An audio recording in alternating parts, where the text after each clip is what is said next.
Go live. Cool. Oh, I can't find it on the... Hi everyone, welcome to this Go Live where I am joined by three lovely guests, and we're going to have a chat about all things gardening, and in particular any epic fails that we've experienced and how we can all learn from them. So welcome to this live stream, and welcome to Annie, Steve and Jim. Thank you so much for joining me. Cool. Thank you for having us. Yeah. It's absolutely my pleasure.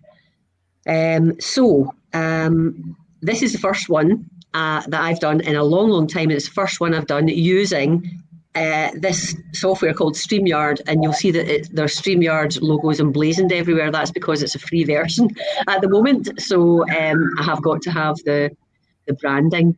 I may consider in the future, actually buying a copy so that I can actually put my own branding on. So hi Mags, this isn't me. This just made a comment. This is another lady called Mags. Hi Mags, thanks so much for joining us. Talking to yourself. I am, absolutely. So we're all in different parts of the country, obviously, but where exactly are we? Jim, do you want to just let us know where you are? Because I'm not quite sure. I'm in the northwest of England, Lancashire. Trying to work it out. What's the nearest town, Jim? Manchester. Oh, okay. Right. Okay, I'm half Mancunian. Okay, I'm leaving the live chat now. He's from Manchester. Yeah, my dad was from Manchester, and I've got loads of relatives down there, so I'm quite local to you when I'm down there, Jim. Yeah. Steve, you must be the furthest south, I guess. I'm halfway between Bristol and Gloucester, a little town called Dursley. So just at the on the River Severn, just up about 3-4 miles from the Severn. So got my own unique microclimate here as well. The UK's in zones, whatever they are, 8, 9, 7, whatever. Well, I can't remember who it was now, but one subscriber in America said to me, well, when I look at our zone map for the UK, where you are, it's got its own little circle. And it is, and honestly, it's no more than 4 miles in every direction from me. It is one zone higher than the surrounding area. Oh, is that because of the sort of geography, or? It's because of the warm air coming up the Severn, hitting my little start of the hill, I suppose, making me warm, and then suddenly cooling down as it goes further up the Cotswolds. So nice, very lucky you. I don't pay much attention to it myself. The last time I saw you on your allotment, it didn't look that warm, certainly. No, but it might have been colder 4 miles away. Annie, where are you? You're down London way, all right? No, I'm in East Anglia, so I'm 70 miles north of London. I'm 22 miles from Cambridge. That's to the west of me, and I'm 4 miles from Ely. So that's my home city, Ely. Smallest city in the country, isn't it? Yes, I think so. Or was it Wales? I think it used to be Ely anyway. All right, okay. Beautiful cathedral. Yeah. Lovely. That's the definition of being able to call it a city, isn't it? If you've got a cathedral. Yeah. It's a very, very friendly place. It feels more like a market town. Yeah. Everybody knows everybody. It's lovely. Nice. That must make Liverpool 2 cities then, because it's got 2 cathedrals. Very good. Well, of course, I'm the furthest north then, because I'm in sunny Scotland. Well, sunny in inverted commas anyway. And as of 2 years ago, I moved to just a little bit northeast of Stirling, which is sort of central Scotland, basically. Yeah. So, and I am very lucky also. We have got, well, you've probably seen in some of the photographs that I've posted in some of the videos, we've got a sort of line of hills called the Ochil Hills, and they seem to protect us from the the worst of the weather there, sort of north from where we are, and then southwestish. There's a whole bank of trees that sort of helps protect from wind as well. So we've been very, very lucky. It's a bit, I think, Ali, my Rusty Garden. Hi, Ali. She's just mentioning microclimates, and I think I've got a bit of a microclimate here, which is fantastic, I have to say. The last place I stayed, it was like a new build. It was a 3-story townhouse, and you were all in rows. So there was a row, then all the gardens in another row, and it was just a tunnel. The wind just went right up to the end garden, which was me. It just blew everything about.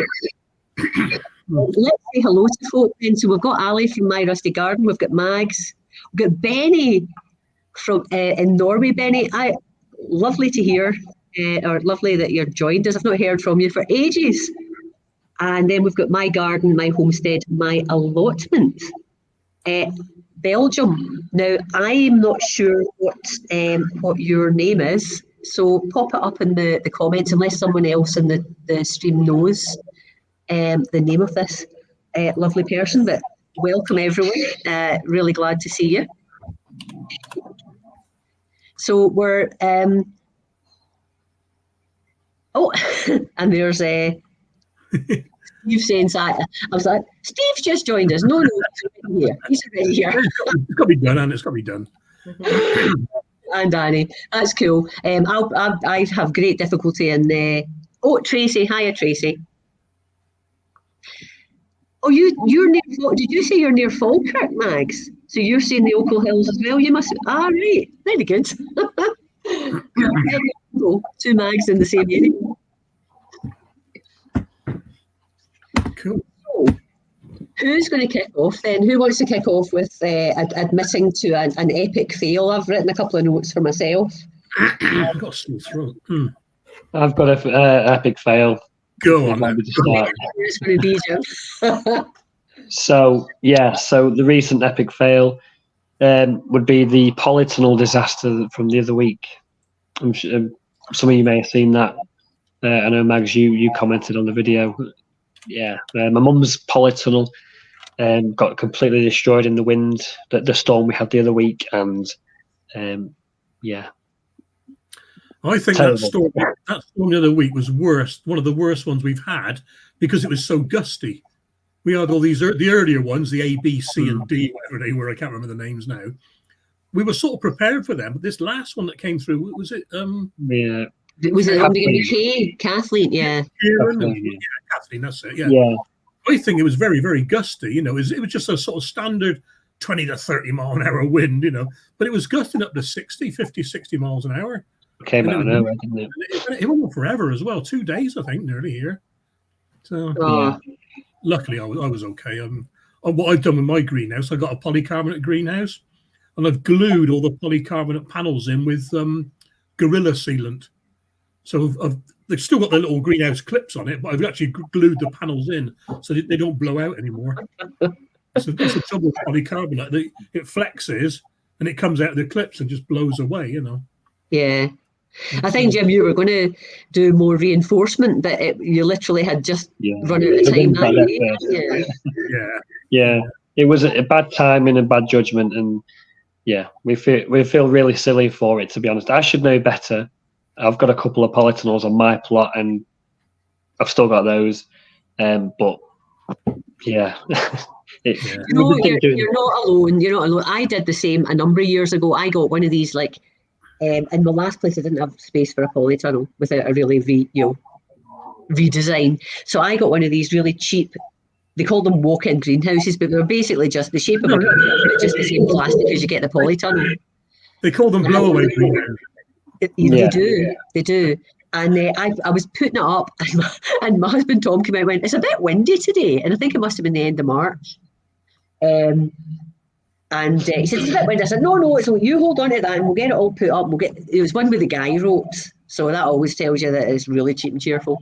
So no, that's fine. And I was tying guy ropes to things, and it was on. I put it on slabs, so I couldn't actually peg it down, but I did my best.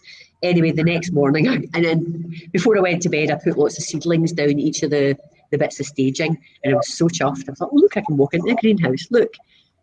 Next morning I came out and it was literally in bits. The guy rope, the bit that attached the guy rope to the plastic had just ripped off, and it was all in bits, and every single one of the seedlings was just upside down. No. It was a nightmare. Yeah. My And daughter it's said, worse when there's plants in it, though.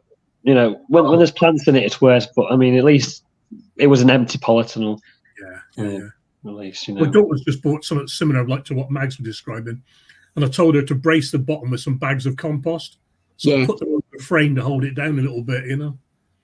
So otherwise, that'll be in next door's garden. When I had my allotment, which is going back 10 years now, I had one, is it a Gardman type polytunnel with the green plastic cover? Yeah. Yeah. But I put tree posts inside it in every corner, drove them right in, and then fixed them to the frame. Yeah, that's a And good idea. storms then, and it would rock a bit, but it never crumpled. Yeah. And when I gave up the allotment, I brought it home and I put it in my garden, and I did exactly the same. I put these posts in, and I never had any problems with it. But it's just timing, like you say. You would have done something It's a good idea. at the time. Yeah. Well, I've got the polytunnel I've got at the moment it's cheap and cheerful. It was just I really need to get something up, and it's I would say it's the high end of cheap. So it was like for a 2x3, it was about £170 or something like that. So the tubes are reasonably thick, but you know it's just got the crappy cover on it. So I literally have got posts around it, taped. I've got straps over it, you know, and it survived. It survived a really nasty storm earlier on in the year, and I was looking out the window, and it was like this, but it's, you know, it didn't blow away. So, but yeah, it's a temporary thing till hopefully I get myself a real one. I think if the cover's not secured, it's only going to have a little bit of wind to lift it, and once it's got that's like a kite, isn't it? It's just going to lift Yeah. it up. Oh yeah, I've got sleepers down there as well, sleepers all around as well to keep the. Well, that's the thing with the polycarbonate greenhouses. If the wind can find a way in, it's got to get out. Yeah. And it also acts a bit like an aeroplane's wing, where the wind goes over it, and there's lower pressure inside the greenhouse. And it tries to lift the panels, and that's why glass is better for that. But I think polycarbonate's better for the heat insulation. Yeah. Does it go milky though, opaque over time? So again, sorry. Does it go opaque over time? Does it go milky? I've had mine 4 years now, and it's all right so far. When you get the polycarbonate sheet in, one side's normal and one side's UV protected. So you've got to make sure the UV side goes outwards. Oh, right, because my summer house, the doors and windows are all polycarbonate, but they've gone really milky. Yeah. So, but they're so expensive to replace it. Yeah, but were they, not being rude, but were they installed the right way round? You know what I mean? I've no, it's been up 15 years, so yeah. Don't know. Just before we then maybe give you a chance. Oh, in fact, no, Jim, that's your epic mistake. And we've been talking about how to secure it. Have you got any other thoughts on securing it? The next one you put up. Well, definitely burying the plastic. That's what I've done on my other two polytunnels. We should have done that. But to be honest, the ground was really wet. We couldn't really get a shovel in there to dig a trench. That's what I would do with the next one. To be honest, that's what I've done on the one I already have, and that seems to work on its own. To be honest, but we're quite sheltered from the trees anyway. That helps a lot. But clearly, my mum's polytunnel, it was like a giant kite, wasn't it? It just went. Yeah. Have you got another one then, or are you thinking about getting another one? No, I don't think my mum's very keen on getting another one at the moment.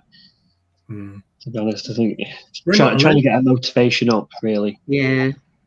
We're not allowed polytunnels on my allotment site. It's a private site. I've said this before on chats. Nothing over 1 meter tall. So no polytunnels, no sheds, no compost bins. You know. That's tough, though, isn't it? To actually, it's a private site, and the site itself is on a driveway leading to a kind of prestigious garden centre with a bistro and a cafe and a restaurant, and they don't want it they don't want sheds built out of, corrugated iron and new PVC panels and that. And that's what applies to greenhouses and polytunnels. But we do all right. We do all right there. We're all in the same boat, so you can't have any peer pressure. You know what I mean? Oh, he's got a polytunnel. I would need a no one's got one, so it doesn't matter. Yeah, that's true. I would love one. Don't get me wrong. I'd love one, but it's not to be. It's not to be. Yeah. Before I pass over to you, then Annie, let's just say hello to the Tiny Garden. Is that Laura? No. Laura, yeah. Yep. And who else have we got? I think we've said hi to everybody else. Thanks so much for joining. If you've got any questions, folks, can you just type a comment in all caps, and then it'll be easy for us to see. I'm sure everyone on the myself and my guests are very happy to answer any questions you might have. So go ahead. Yeah. Annie, what about you? Make us feel better. What's your epic fails? Well, mine was ongoing for quite a few years. I don't know how long anyone's been following me, but I was mistaken. We lost Jim. He's typing. He's typing. Yeah, I was quite badly mistaken in thinking that my garden was infected with a mosaic virus, because I was losing so much stuff and it was going through all the plants, and I had similar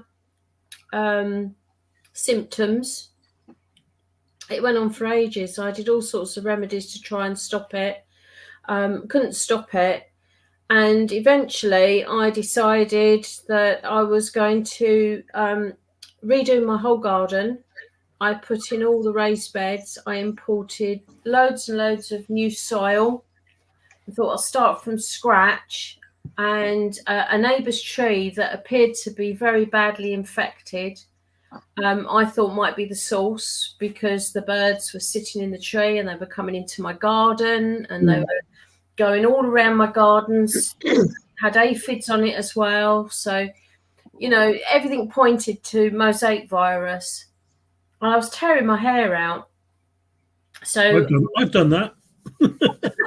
I went to a lot of effort at revamping the whole garden, which I documented. I put in all raised beds, imported all the soil, and then blow me, it started happening again. And I just could not believe it. I was devastated. So in the end, I turned to the RHS, and they said that the tree had definitely not got mosaic virus, but it was very badly diseased, and they agreed that it needed to come out, which I spoke to the landlord and he agreed, and we had the tree removed.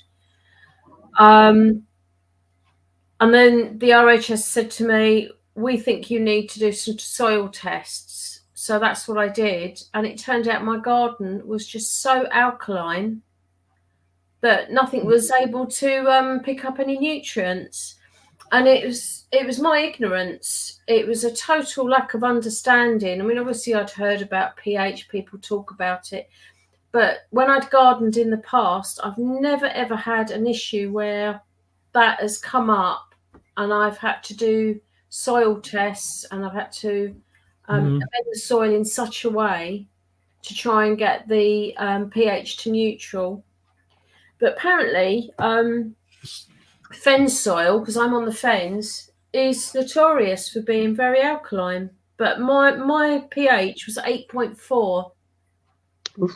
And it is really, really difficult to bring it down. It's easy to raise it. It's easy to go from acid to alkaline. To go from alkaline to acid is very, very difficult. So I've just been constantly importing more and more soil, and I'm getting there. But that is a very, very costly error through misunderstanding. But, I don't know if anybody else does. You turn to Google all the time, and I just couldn't understand why all my plants were being affected in the way they were. And they were all, it started off with all the classic plants that get mosaic virus. So it was similar symptoms. I couldn't see beyond it. So I was fighting the wrong problem. Did Yeah. you not have that a problem with alkaline soil when you got your new soil in as well, or was that a different problem? Yes, that's the problem. That compounded it. So I had a load of fen soil delivered. It looked beautiful. I was raving about it on a video that I did. It was because fen soil is really black, really black, and it was absolutely beautiful. But 8.4. Mm. Oh, And you Yeah. think we're all growing vegetables. Most vegetables they do Yeah. well. Six. Yeah, below 7. Yeah. Yeah. Potatoes down to 5. So Yeah. 8.4. Nothing was thriving at all. I was losing everything. Only the brassicas above 7, really. Yeah. Yeah. And I don't really grow many of those. Yeah. Down. But, like sulfur or ammonium Yeah, sulfate. what I like use now is sulfate. Sulfate of ammonia. Yeah. And sulfate of iron. Yeah. Yeah. You could just use pure yellow sulfur as well, I expect. Yeah, It's you a can. it's a long term one. That it's not instant. It's not. The others are quick acting, but that'll be a long term one. Excuse me. Yeah. Yeah. But Cool. but because of all of that, I wanted to learn more about the soil, so I took up a horticultural course, which is what I'm doing at the moment, to try and get a much deeper and better understanding. Yeah. So it's had some pluses, but yeah, it was very upsetting at the time. Well, they do say live and learn, but sometimes it's the it's the extreme, isn't it? Yeah, absolutely. Absolutely. If it had been mosaic virus and I was treating it as mosaic virus, I was terrified to walk around the garden. I was disinfecting everything. I had Spreading a it around, yeah. constant bucket of fresh disinfectant in the greenhouse, and I was cleaning all my tools. I was cleaning the bottoms of my shoes. I was constantly washing my hands. I was trying not to touch anything. And then I thought the dog was spreading it because, bless him, he goes and lays in all the beds, and I couldn't control him. So, it was a nightmare. Absolute nightmare. Well, Oh, that dear. sounds extreme, that one. Absolutely. Well, at least you got to the bottom of it, and it's it's just a continuous task now to get that pH down. Yeah, I've got a better understanding now. So if I start to see any symptoms now, I know what the issue is rather than thinking it's the mosaic virus and I've got to dig everything up and get rid of it. Mm-hmm. So I didn't compost for over a year. Mm. So I have started composting now, but I won't have anything really till next year. Mm-hmm. Yeah. Well, thanks for sharing. That's a nightmare. But so for folk that for everyone, then what does mosaic virus look like, or what were you seeing that looked like mosaic virus? It's a bit like chlorosis in a way. You get mottled leaves, yellow and very pale limey green. Mm-hmm. But it was happening on my peas, it was happening on my courgettes, which are absolute classics for getting the mosaic virus. And they seem to get it first. So that's what kind of got me in that mind frame, because I kept looking up online what was wrong with my courgettes, what was wrong with my peas, what was wrong with my sweets. And every time it came back mosaic virus. And when you looked at the pictures, it was exactly the same. But it wasn't that at all. Yeah, alkali. Mm. Mm. Well, mine pales to insignificance after that. It's oh dear. Tell us more, Steve. Well, mine was the bad B&Q compost. What was that? 2022. I like growing lots of tomatoes, and I think like 60 varieties this year, but I'm only going to grow 40 only. 60 varieties. 60, yeah. Most of them have been sold now, but I've saved one of my new ones, and thank you very much, Ali. Ali's there. Lots of varieties of tomatoes. Ali and Robin over the North America. So anyway, I potted on some Britain's Breakfast and a couple of others. I can't remember, 2 or 3 different varieties. And I was running out of my compost. Now I'm not going to get into the peat argument, but I use Mother Earth peat compost at the moment, and I will do until it goes, And so anyway, I went to B&Q. Oh, this is on offer. This I can't remember what it was now, 3 bags for £10 or something like that. So I bought it, and it's not the Verve compost; it's their other brand. Is it Home-Own or Homegrown or something? I can't remember the exact name. So anyway, I potted on me the tomatoes, and lo and behold, about 2 weeks later, all the leaves were like ferns. They're all curling up like this, like a fern unfurling, but going backwards. So I just did an Annie and Googled it. Oh my God, I've got aminopyralid poisoning. So I Googled that a bit further, and it's very quick actually. And about that weekend, I learned a bit about it, and I found a website called Manure Matters.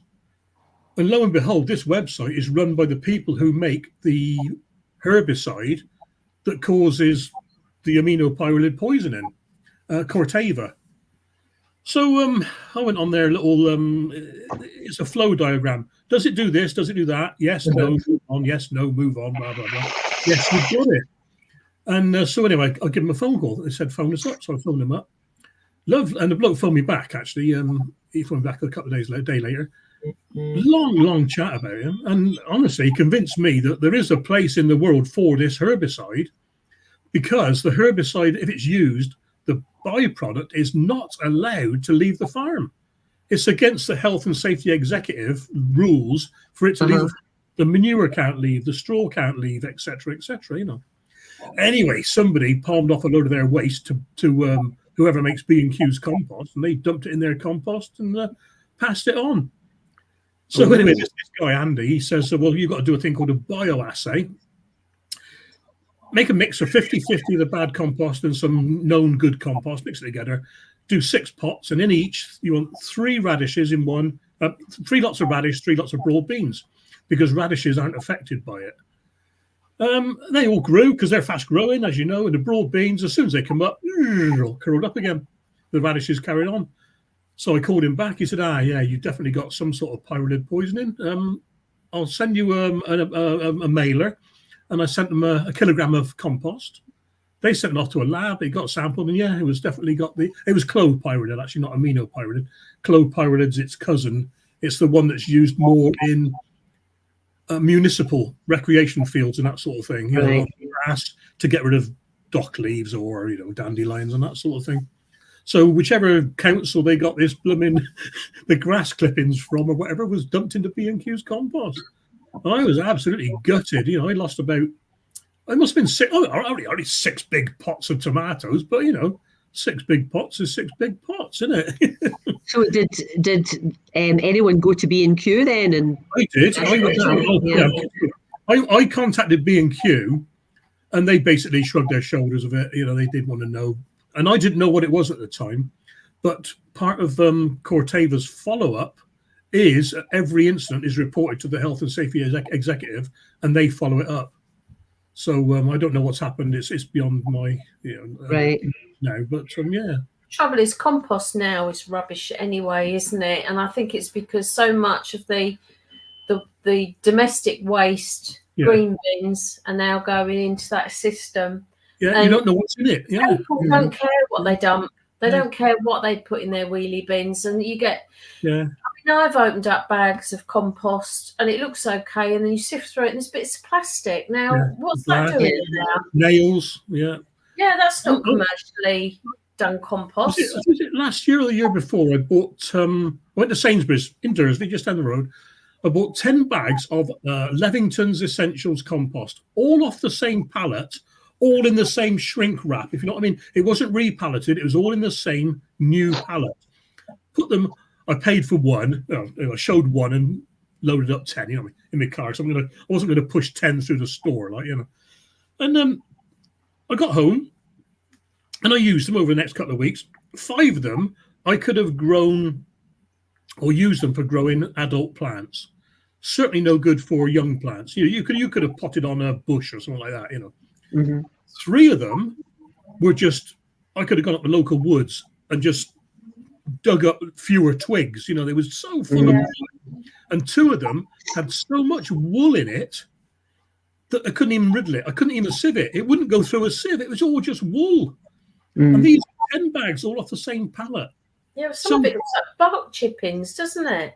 There was twigs. They weren't just twigs. They were half-inch diameter branches. They weren't just twigs, you know. And this is the problem. They don't know what's going into it, and we don't know. We can't get repeatability. You find a good compost, you want it to be good forever. You don't want it to be good one day and then rubbish the next and lose a lot of plants. A couple of years ago, I used to swear by Jack's Magic. Jack's Magic went. Loved it, and now it's because it's gone peat free. It's still one Jack's Magic. It's 50-50 peat and green waste. There? That's rubbish as well. So don't. Is it? I'm having problems with that as well. Yeah. The Jack's Magic. Used to be able to swear by it, but not anymore. A lot of them got coir in them as well now, and I really don't like that either. Yeah, coir to me is it just dries out too quick. Yeah. It's just a gimmick, isn't it? And well, there's I work in the garden centre now, and I was talking to the manager, and he's saying, although the peat is supposed to be, is it the end of this year? It's supposed to stop. He said it'll carry on. He said that that's not sustainable. Now it's funny you should say that, because I was at the Garden Press event in London in February, and Nigel knows more, but Nigel Muddy Boots was telling me about it. He's talked to a load of compost people, and they're saying there are moves afoot to do something, because the industry, the people, the industry and us aren't ready for the alternative. There is no viable alternative. Steve, you did a really good video about,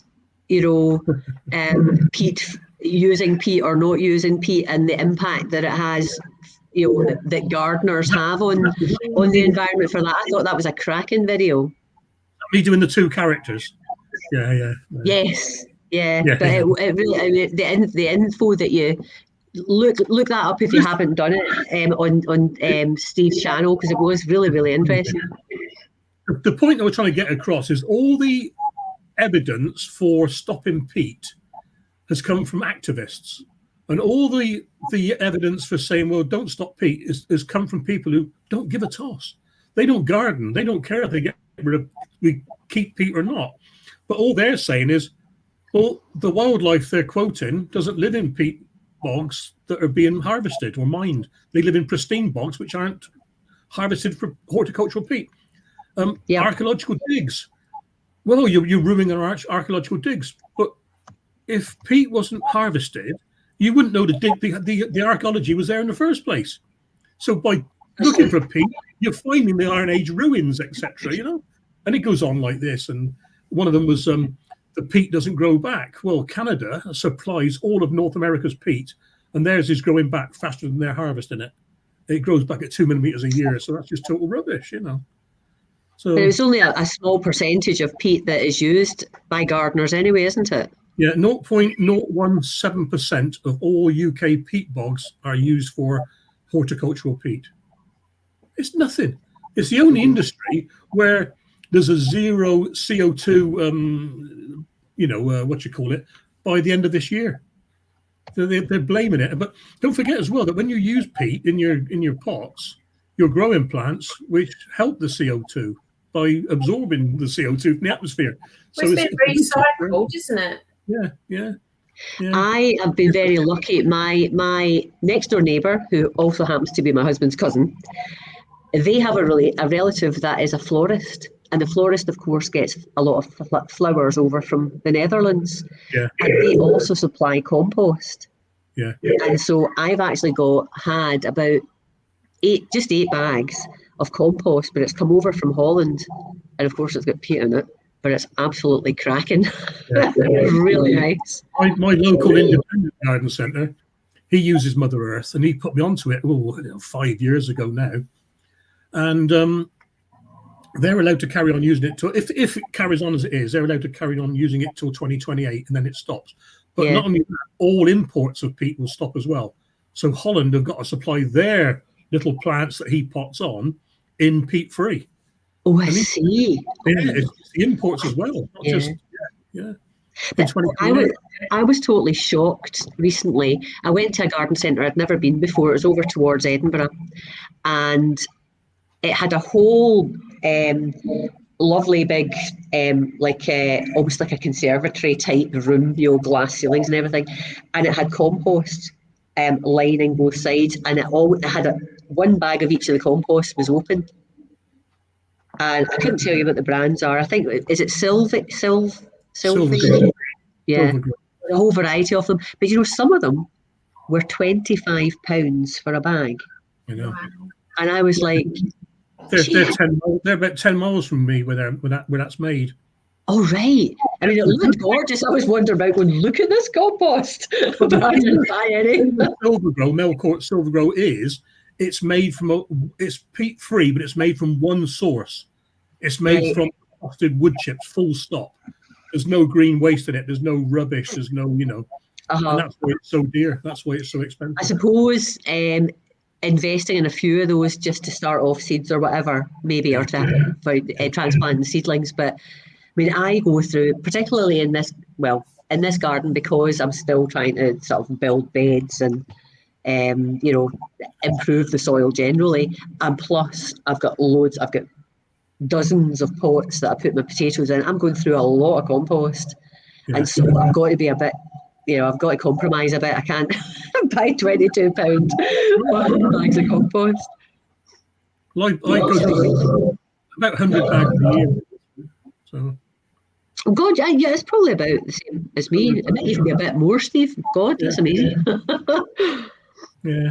So I don't know what I'm going to do with when the peat does stop. It will stop eventually, I think, but hopefully not soon. I'm stockpiling. Well, hopefully by then I've come up. I've got nowhere to stockpile it. That's the problem. And as you know, you leave peat bags outside.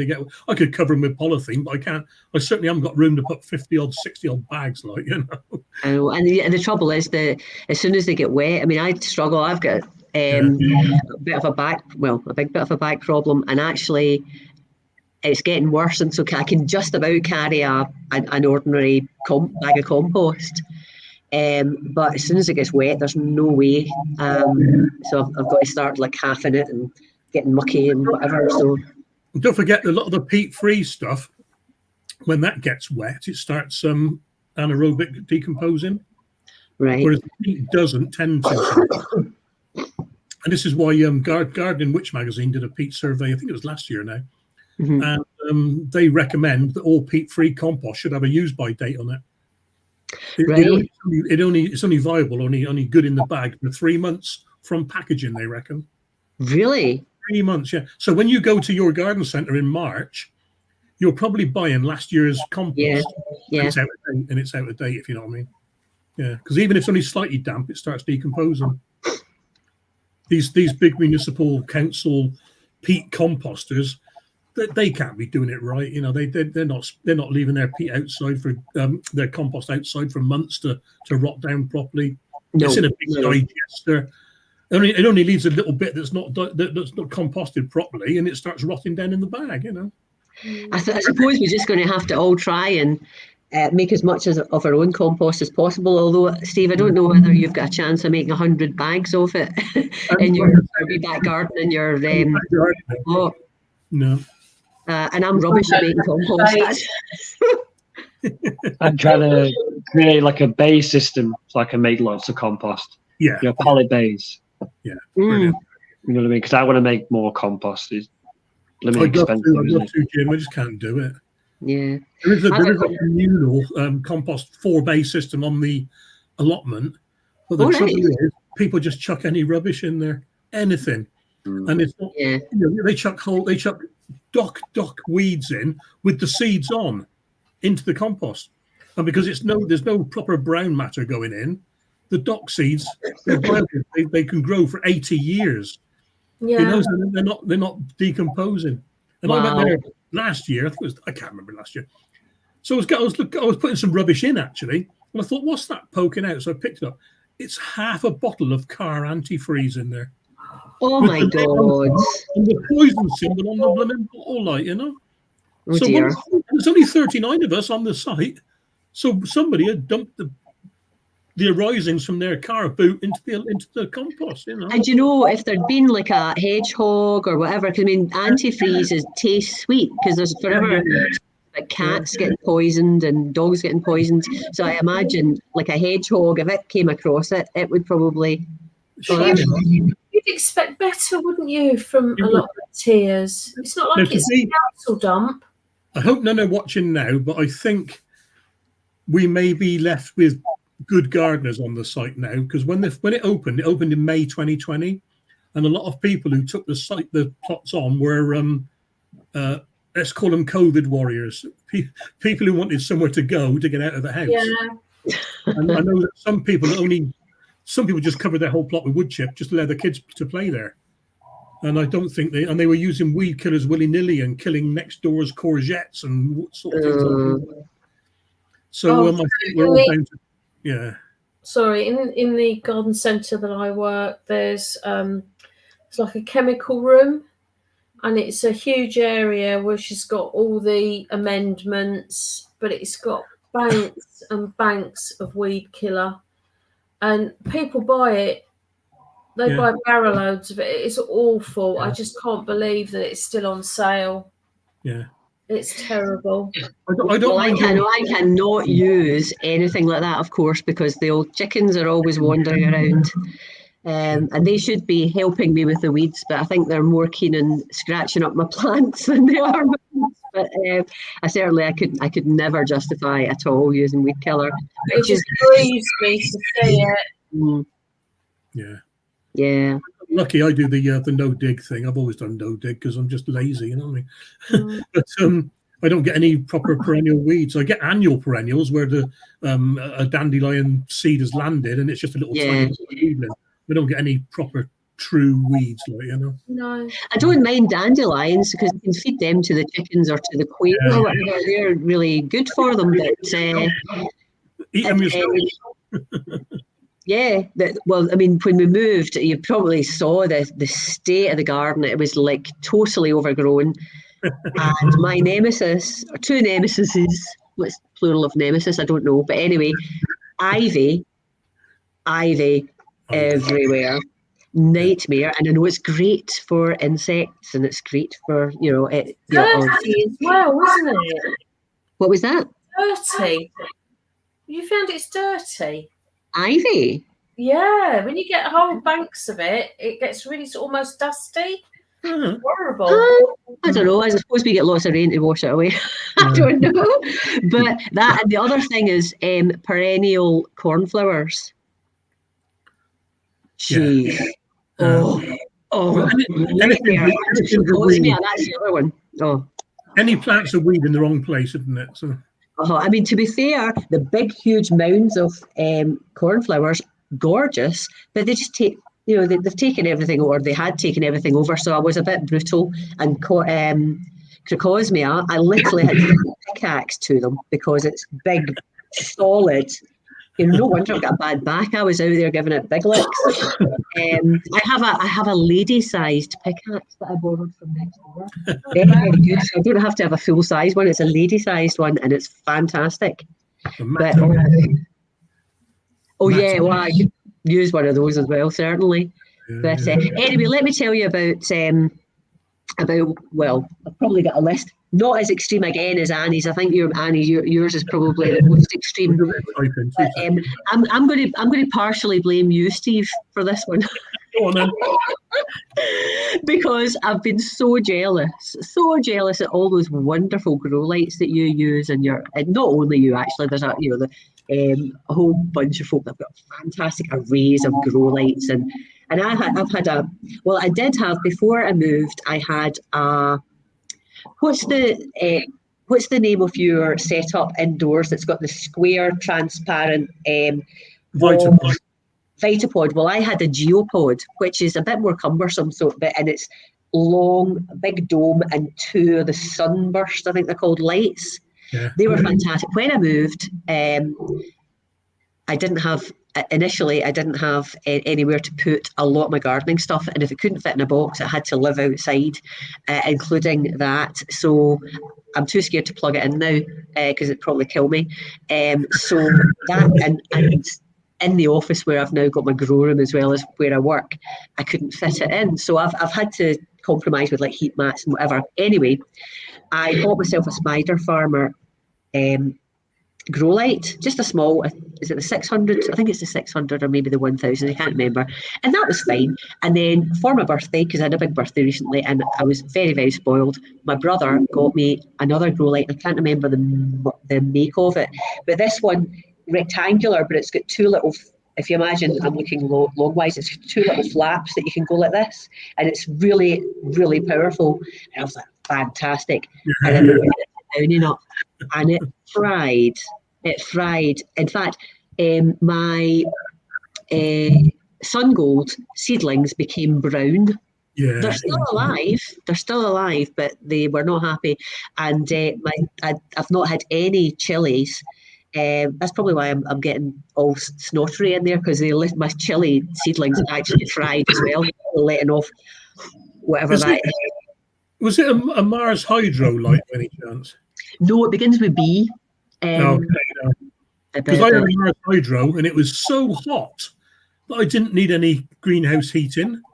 Right. And same as you were saying, it was heating the plants up. So I had to raise the light to the point where the light was doing no good, but the heat was there, So well, the sort of little set of shelves that I've got, I can only have the lights up so high. Yeah. So I'll need to rethink it. Oh, sorry, cat alert. So I do have one of the sunbursts, like Sunblaster, yeah. Sunblaster lights. And that's brilliant, to be honest. I've actually got it propped up onto Perspex propagator lids. Don't break the tubes though; they cost a fortune. Well, I had two of them, and one of them it didn't break. The tube didn't break, but the actual thing you plug it into just broke. But I feel they're better. They don't let off the same heat. Yeah. Okay, you can't control how much light they give off. You just get it's on or it's off. But I didn't fry any of my seedlings with that one. I don't think it really matters. The T5 tubes, they just emit the light, whereas the LEDs, they're really intense, aren't they? Oh yeah, absolutely. And then my cats were forever trying to actually sit on top of the plants and lie underneath the lights because they were so hot.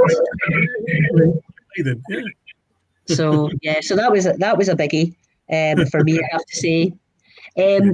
Folks, anyone that's on, I would love to hear, I'm sure we all would, any of your epic fails, and maybe we can learn from those as well. So pop them in the comments, it would be great to hear.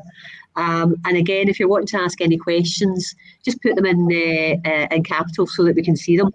And since I last said welcome, I think Stella's come on, Amir has come on. And I think the Tiny Garden, I've already said the Tiny Garden, I think, haven't I? Amir's just from me, about just 10 miles from me. Oh, right. Absolutely. Yeah, I might pop up one day, mate. Well, I got one for you. That's another one of my epic fails. Mm-hmm. Right, can you see that? Oh, hang on, that thing in the middle there. Oh, yeah. That big tall thing, that is my runner beans gallows. And basically, let's try and do this. Bit of wood, gallows at the top with loads of screw eyes, and up and down, loads and loads of paracord going to the bottom onto other screw eyes. So around that, there was 20 strings to grow runner beans on. Brilliant. I spent ages designing it. I measured it and I cut it and mortised them, not mortise and tenon, but joined it properly and built it. And the first big wind, it snapped in half. It stayed in the ground, right? It had legs. They had a square on the bottom, and they were pegged in. Uh-huh. The actual wood itself, 2x2, snapped in half. Yeah. So I spent about 30 quid on the wood and the fittings and all that lot. I was gutted. So I stopped that and went back to bamboo and hazel sticks and that sort of thing. Yeah, I've just gone bamboo this year with the usual. Yeah. a fair. And so what beans are you going to be growing up there, Steve? Well, runner beans. I got loads of runner beans. I got loads. I got some nice soldier beans from a certain person on the chat now. Ali, thank you very much. Yes, Ali, I've got, was it Taiwanese yard beans or something? I think I got a number from you. So yeah, I'm going to grow some of them. I'm also going to grow Greek Gigante. I got loads of those saved from last year. Loads saved from last year. Very nice. They're very much like a butter bean when you eat them. I love butter beans. So this is my first year with them, and I have sown them, and they're not appearing yet. So I'm starting to get a bit panicky, but I'm sure they'll come. Last year's Greek Gigantes. Nice. Yeah, that's my seed store just down there. I've actually got mine right down there, just there as well. What's the point of leaving the computer? You might as well do that and read, yeah, my workstation. Oh dear me.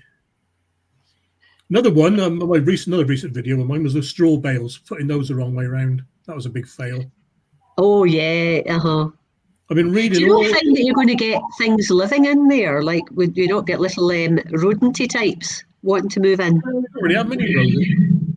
It's a very open site, Mm-hmm. So, but I did the again, Annie, Google. I googled all these so-called professional straw bale gardening websites and all they said was, put your bales on the ground so that the string runs around the outside or around the equator, if you like. So I bought the first 8 bales and I put them on my allotment and I'm watering them and my feet are getting wet and, Anyway, I got onto Gardener Scott eventually, Gardener Scott's website, and he did a straw bale video.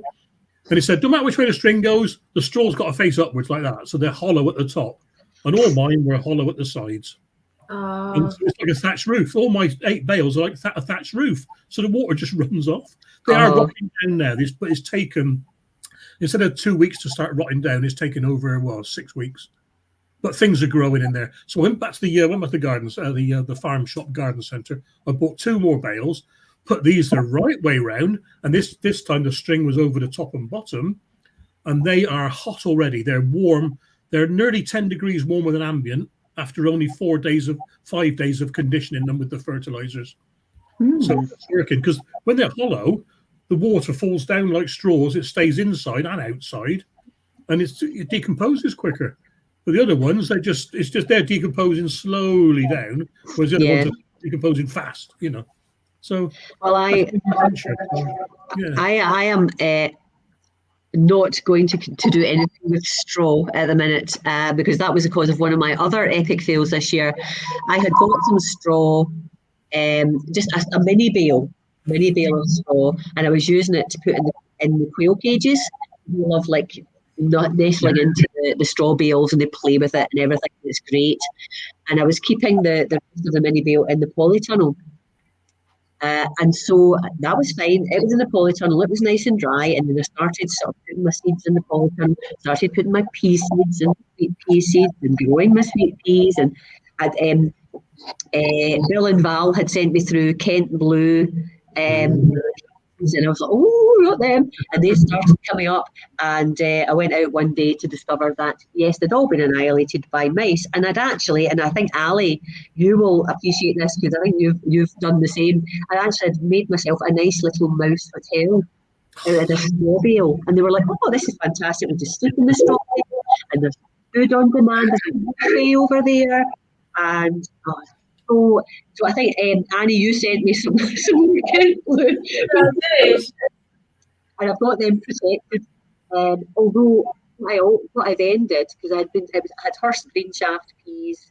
My sweet peas were just beyond repair. The Hurst green shaft were annihilated, but I had kept a lot of seeds from last year, or saved my own seeds from last year. And I've got a little grow house just outside the kitchen door, so just one of these plastic ones. And so I put the next batch in there. I thought, there's no way any mice are going to be able to get up there. But no, they did. They did again. They managed to and get Hurst green. Not the Kent Blue. I've got them now in the chicken run, would you believe? The chicken run is covered, has got plastic tarpaulin around it to keep the weather out in the winter. And it's actually nice and warm. So I've actually got my beans with propagator lids on, so nothing can get them, even if they were in there. And I've got them all in the chicken run at the moment. But it was chucked. Well, it wasn't. It was actually used as a basis for some of my raised bed. But it's gone now. Not going to have any more.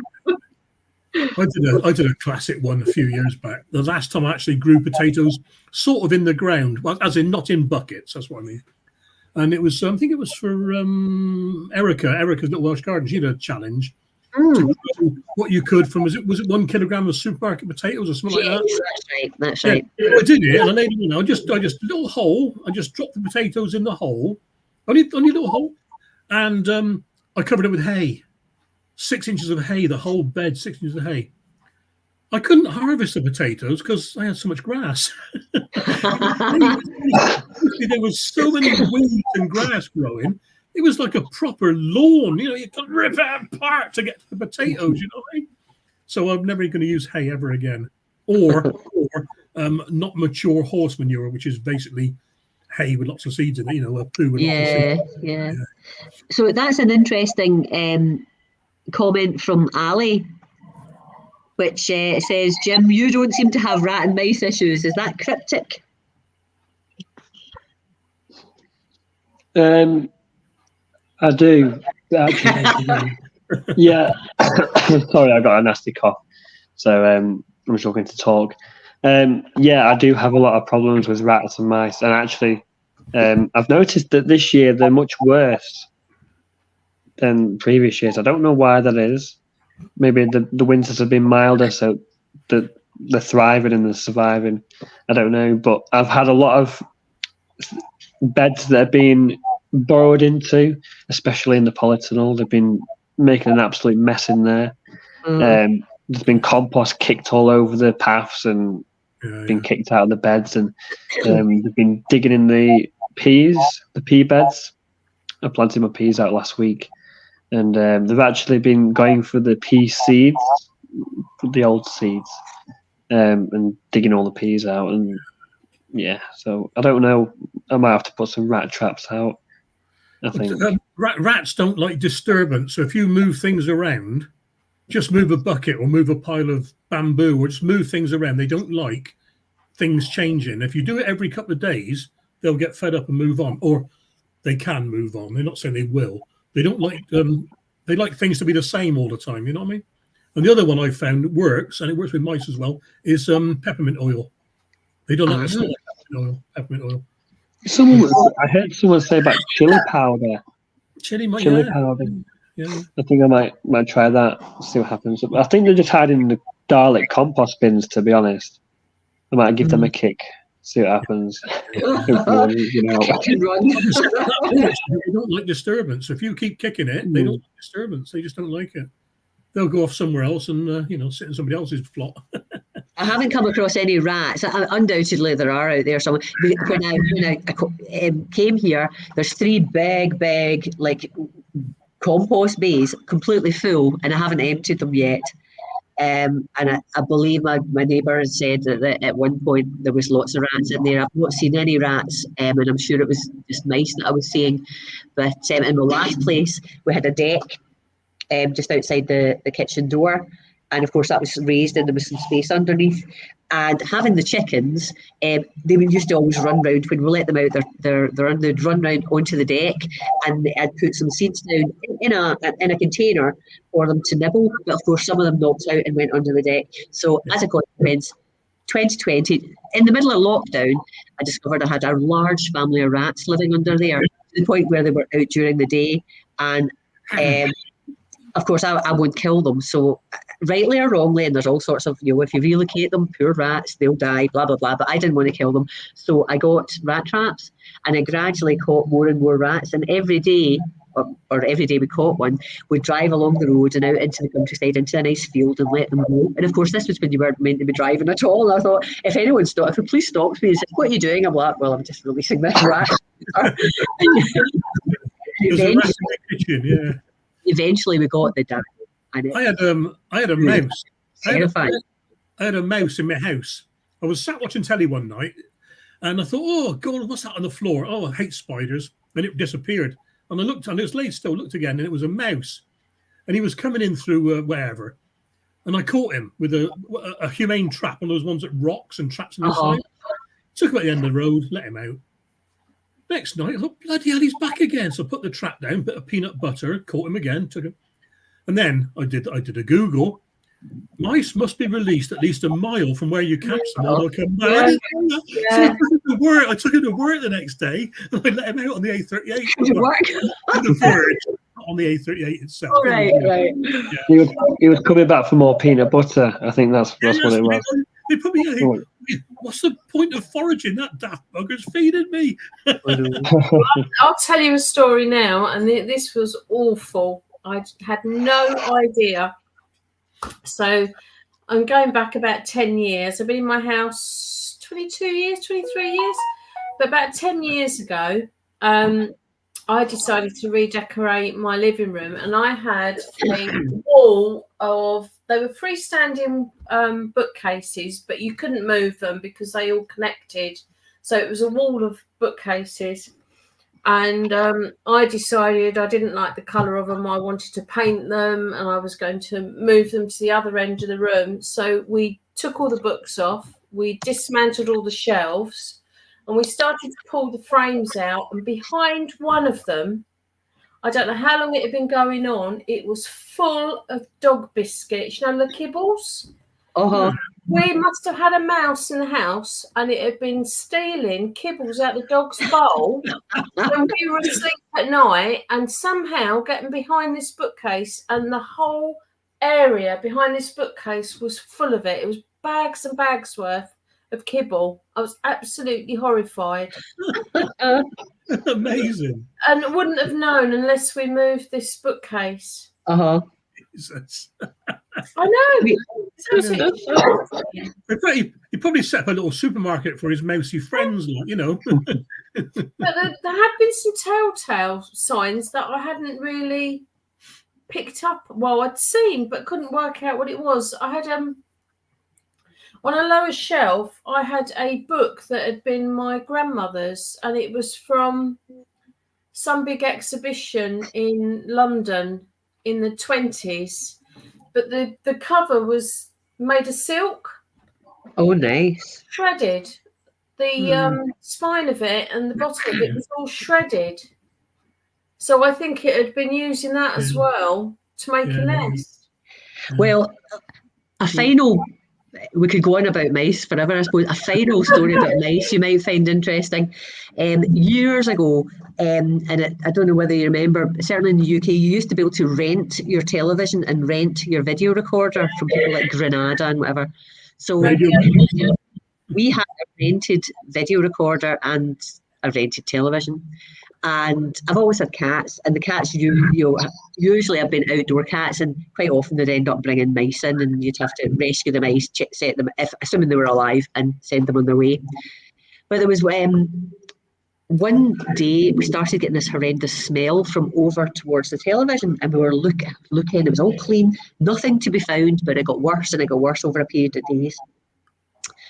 And we noticed now the video recorder that we'd rented, it was a wee bit defunct. And you know, when you put a video in, there was a flap that would open up and then close. The video was in. Well, this flap was broken. And basically what had happened was a mouse had been brought in, and it had thought, oh, here's a little cave. I'll get you from the cat. So I'd gone in, whether it got electrocuted or died in there, anyway, there was a dead mouse in there. And it was horrendous. So I had to phone up the people Granada who had rented from. I said, could you come in? The video's not working. What's wrong? I think there's a dead mouse in it. And they gave me a black bin bag and put the video recorder in. There's got to be a pun there somewhere. Yes. That's the problem with rat and mouse poison, really, is because if they eat the poison, they go somewhere and die, and you don't know where they die. And my friend did it he's in Gloucester. He did it. He had a family under a shed, and they all died under the shed, and he couldn't get to them. He had to dig them out, and he just couldn't get to the dead rats. Yeah. I think Amir was saying that he thinks he's got a family of rabbits living. Is it under your compost bin? You said, Amir. Oh dear me. Yeah. Which sounds very cute, and it will be very cute. But I wonder how many of your crops might have a munch. They might have a munch. You should eat the rabbits. Yeah. Goodness. I don't really see rabbits very for up, in butchers and things like that nowadays. Certainly not up here. I don't know. I had rabbits. I must have been about 8. When I got divorced ages ago, my missus, my ex-missus, went on to have 3 more kids, and that oldest one his name's Hobie, and he does a lot of shotgun shooting around the woods and stuff like that. I think he takes rabbits and pheasants to butchers. All right. Yeah, around here, we're out in the wilds, Yes, yes. You'll take a couple of braces in now and again. Yeah. Interesting. Yeah.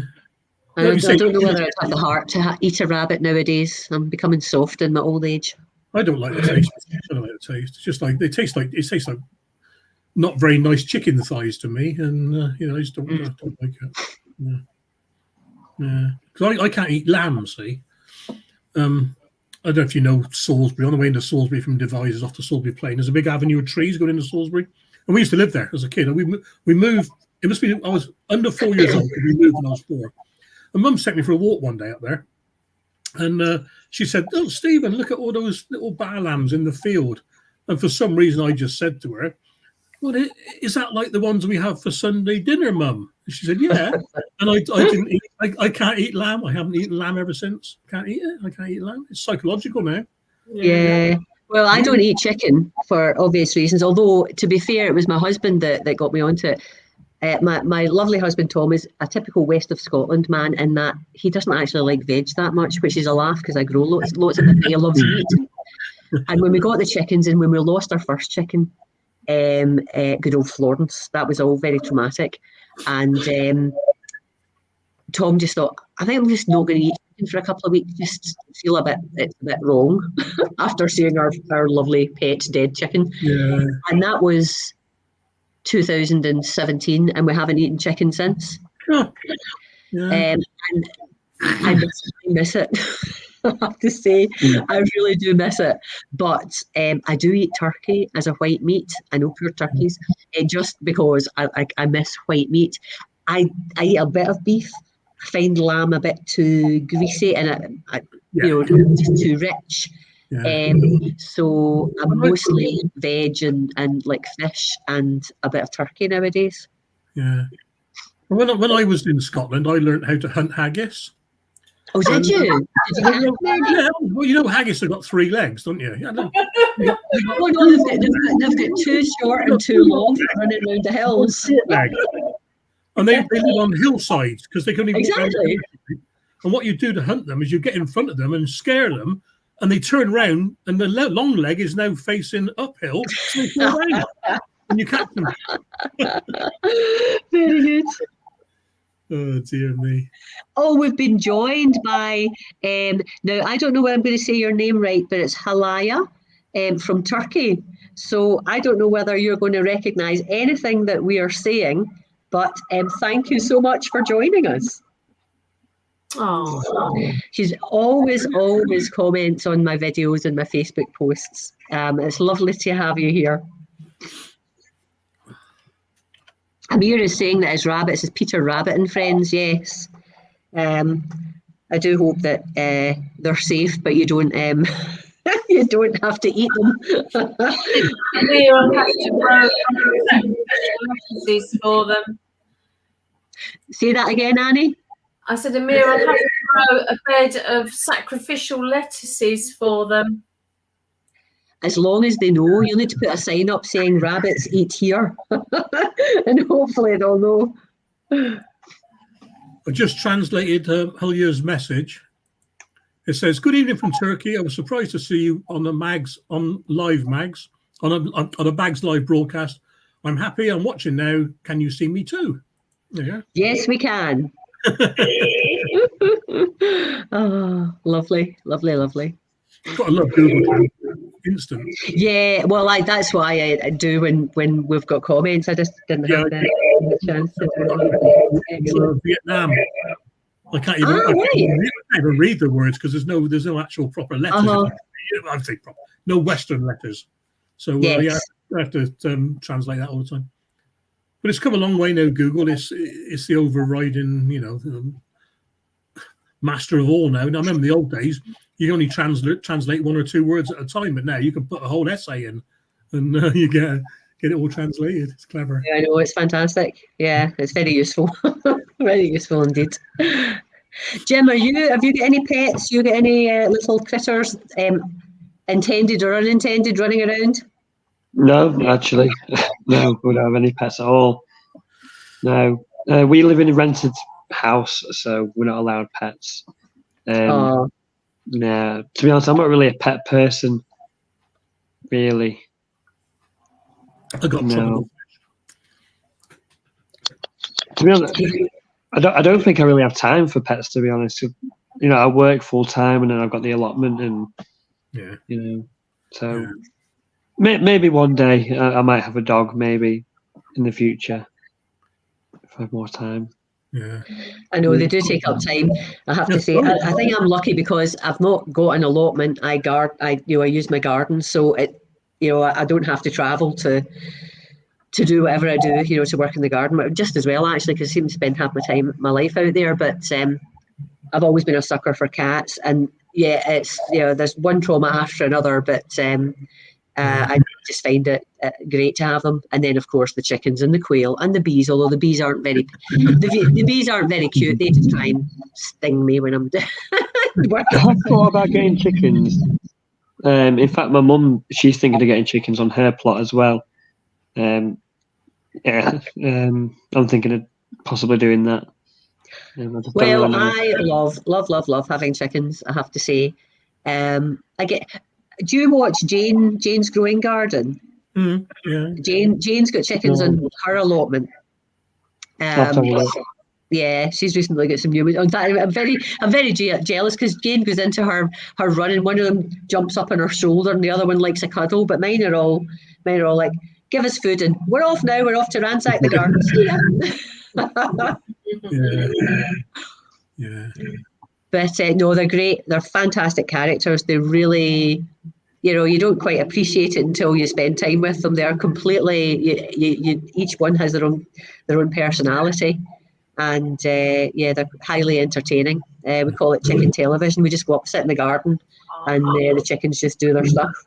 And of course, you got lovely eggs as well.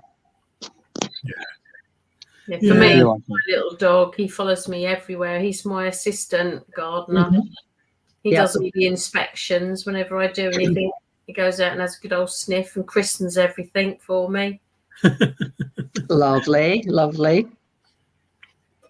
you've not got a furry assistant, Steve? No, he's got tropical fish now. Oh, okay. I used to have my back garden used to be a koi pond. Was it 14 foot by 10 foot and 4 foot deep? And basically they all died overnight one day. 2015. It was a hot summer, sultry evening, thundery. The atmospheric pressure was really low, and basically all the oxygen came out of the water, and they all suffocated. Oh my God! I found one in the morning going to work, so it's a big koi, so I bagged it up and I put it in a dog poo bin on the way to work, and. My boy came home in the evening, and he's having a ciggy out the back, and he said, "Oh, Dad, you got a dead fish." So I've got the landing net, and 1 popped up, 2 popped up, 10 popped up. And basically, no! 3,500 quid of the fish are dead. Jeez. And one of them I had for 12 years. He was a lovely one. He'd eat hot dogs out of your fingers, and stuff. So anyway, that's when my love for gardening came back. Really, I filled the pond in. I put all the old railway sleepers in the pond and built the soil level back up, used a few sleepers to make a raised bed out the back, and started gardening. And then I thought, I need more garden. So I looked for an allotment. I got an allotment within 3 weeks. And then I got the second allotment and gave the first one up. So, yeah. But that was upsetting to me. I was going to redo the pond, but I thought, I can't go through this again. It was really upsetting. And there were fish. Is that something that happens often then? Sorry? Is that something that happens often? No, what it is, because it's a small pond with a lot of big fish in it, you had to have artificial air pumped into it. So there's a venturi pumping air in as well. Right. But it just wasn't enough. It just wasn't enough for them. Yeah, it's just Awful. absolute nightmare. Yeah. Yeah, well, it happens. Yeah, that's sad.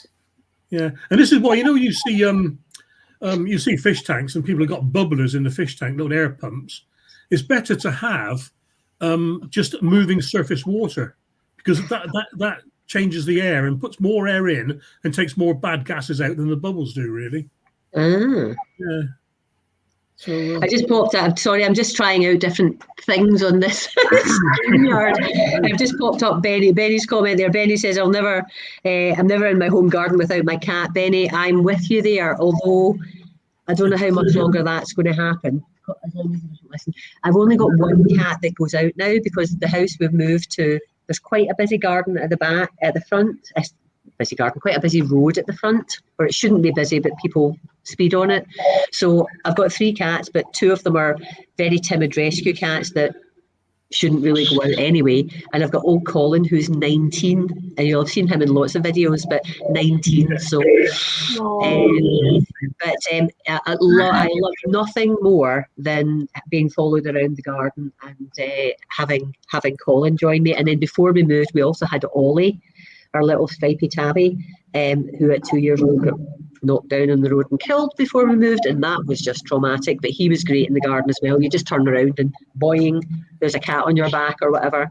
So yeah, I love having the cats in the garden, I have to say. Plus they're good for keeping the mice away. But Colin at 19 isn't. He can't see them, let alone chase them. Do they leave the chickens alone? They're terrified of the chickens. Oh, so the chickens go for them, do they? Yeah. Themselves. I don't think they do. They would do well. They probably wouldn't do much damage. Certainly, if they cornered a cat would go for them. But basically, when I first got the chickens, the cats would run into the flock of chickens, and the chickens would go blah, blah, blah, and the cats would go and run. Yeah. They give them a wide berth. And Colin is now deaf, so he can't hear them following him. What do you say? Very good, Steve. Got that one. So they creep up on him. Now, I don't know how to get that comment away now. Oh boy, let's just see. Duck in your kitchen. Bruce said, "I see you have a duck in your kitchen." I think he means the logo. It's the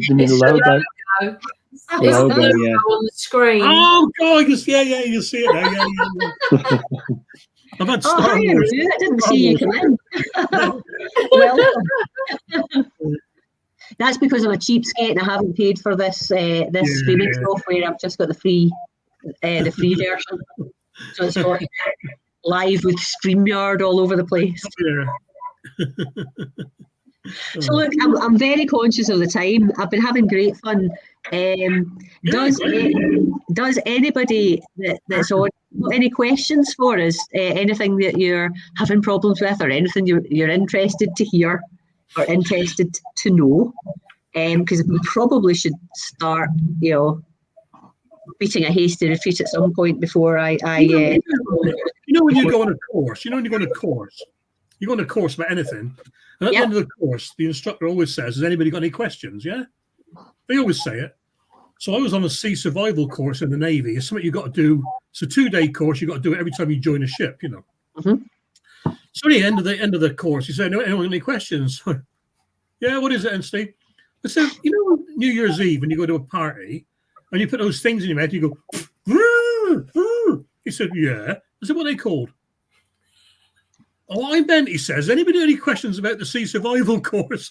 And he's like, he didn't specify that. He just said, "Did you got any questions?" Well, I don't mind what you ask. I reserve the right not to answer it, but oh, Mags, I've just seen that you lost your little cat age 17 last year. I am so sorry. It's honestly, I've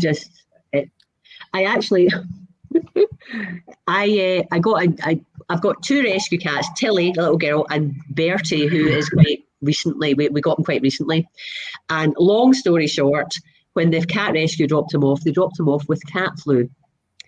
And I didn't realise until they'd gone, he was a bit snotty and it turned into cat flu. So 19-year-old cat gets cat flu. No. And I had him at the vet, and the vet's like that. Of course, he's not got that long to go, and I'm like, oh. But touch wood, he's got over the cat flu, and he's back to his usual self. But that was, I was 2 weeks ago. I was not worth a jot. Yeah. That's the trouble with having pets. Yeah. Paddy's just over 16 now. Wow. So for a dog, That's I mean, good. that's in his high 80s, I think. It's equivalent to his late 80s. But he's sprightly. He runs up and down the stairs quicker than I can get up and down. Brilliant. His joints are a lot better than mine. But when we go out for a walk, he has a good old runabout. But then I get home, he just sleeps the whole day. He's just completely zonked. That sounds nice. I'd love to be able to sleep for the whole day. Jim, you've got a question. How's the baby? Must be getting big. Well, he's not really a baby anymore. He's running around everywhere, as kids are into everything. Yeah, you know, they really do grow fast, don't they? Yeah. Yeah, absolutely. The advantage you've got these days is you've got a camera that can take millions of photographs and not cost a penny. Yeah. My day, you had a film camera that took 24 or 36 photographs. Half of them were rubbish, or had a finger or a thumb across the lens, or in half black and top and bottom. Yeah. Then you paid to get them developed, and you think, and then they say, "Sorry, Cara," that's my eldest daughter. "Sorry, Cara, I ain't got many photographs of you," you know. Yeah, just take millions and millions of photographs. Yeah, but the trouble is you've got them all stored on hard drives and your phone or whatever, and actually trying to find one, unless you're really organised, and trying to actually find the photographs you want to see. And you back them up as well. I've got OneDrive backup. I've got, I can't remember all. I've got 4 different backups. Plus, I've got 4 different hard drives, external hard drives around me now. Yeah. You know, back everything up. You know, not so much. I don't mind so much losing touch with the YouTube stuff, but it's the personal stuff. You know. Yeah, absolutely. Business accounts. You know, you got to keep your tax accounts for 7 years and stuff like that. You know. So. Yeah. Well, look, I think that we could probably go on all evening, but thank you so much, my lovely guests, Jim, Steve and Annie, and thank you everyone for joining this this first live stream. My aim is to do a live once a month now with some different guests and maybe some different topics or whatever. So I would love, keep an eye out, and you'll see when the next one's coming about. Anyone get any suggestions for topics or any suggestions for improvements to what we've done today? Please let me know. And thank you again, folks, for coming, and thanks for being my guest in my very first live stream in, 5 years. I think the last one I did was 5 years ago. Yeah, it's been fun. It's been fun. Thanks for asking me. Yes, thank you. I've enjoyed it. Thank you for having me. Yeah. Jim, I hope you feel better soon. I'm actually feeling slightly better just looking at you, because you're obviously feeling worse than me. I'm struggling to speak and got a very sore throat. So, oh dear. Yeah. Get better soon, buddy. Yeah, get better soon. Thanks again, everybody. See you again soon. Thank you very See you much. later. Bye for now. Bye. Bye. Bye.